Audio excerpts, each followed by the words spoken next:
السلام عليكم ورحمة الله تعالى وبركاته. مجال قناة الواهب للتكييف والتبريد. اليوم نتكلم لكم عن طريقة غسيل مكيف باكيت. كملاحظ عندنا مكيف باكيت طريقة سهلة جدا. سنقوم بفتحه. كملاحظ هذا الراديتر من الخلف، وعندنا الحوض. قمنا بفتح الغطاء من تحت وركبنا زي كده هذا الكرتون، هنركبه من ورا عشان عملية المويه تنزل. وعندنا في زي الفرشة هذه قمنا بوضعها من أجل تنقية النقط. كملاحظ عندنا المهندس سالم الشرفي سيقوم الآن بعملية الغسيل المكيف. كملاحظ سيقوم بتغيير هذاك الأغطية خلف المكيف. كملاحظ هذا هو الدينامو حق الغسيل، ضغط قوي. هذا ليش وضعنا أوراق من الخلف لكي لا يتم خروج الماء من الجهة الثانية فيتم النزول على مستوى الحوض.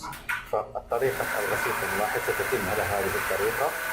واحد، فالماء ينزل تقريبا في الحوض، ومن الجهة الخلفية موجود تقريبا وسط قطع كرتون، يعني تخلي الماء الذي يخرج من الجهة الثانية ينزل الحوض دون الخروج فوق الجبس.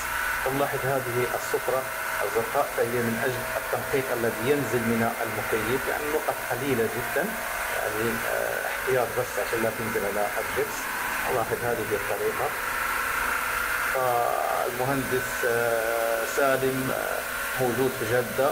سأكتب لكم الرقم تبعه في الفيديو من أجل صيانة المكيفات الدكت أو الباكج في مكان غسيل دون فك. لاحظ عدة موجودة معاه، كل شيء الغسيل في نفس المكان بدون أي مشاكل، وضمان في الشغل.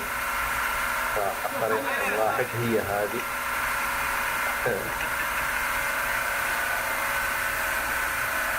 تتم على هذا كل شيء بالنسبة لعملية الغسيل.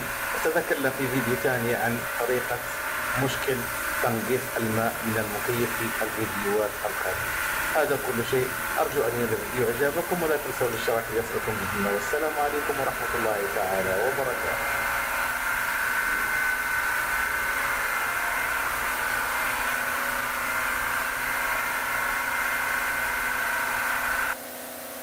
لا تنسى الإعجاب والاشتراك في القناة. جميع الحقوق محفوظة لدى قناة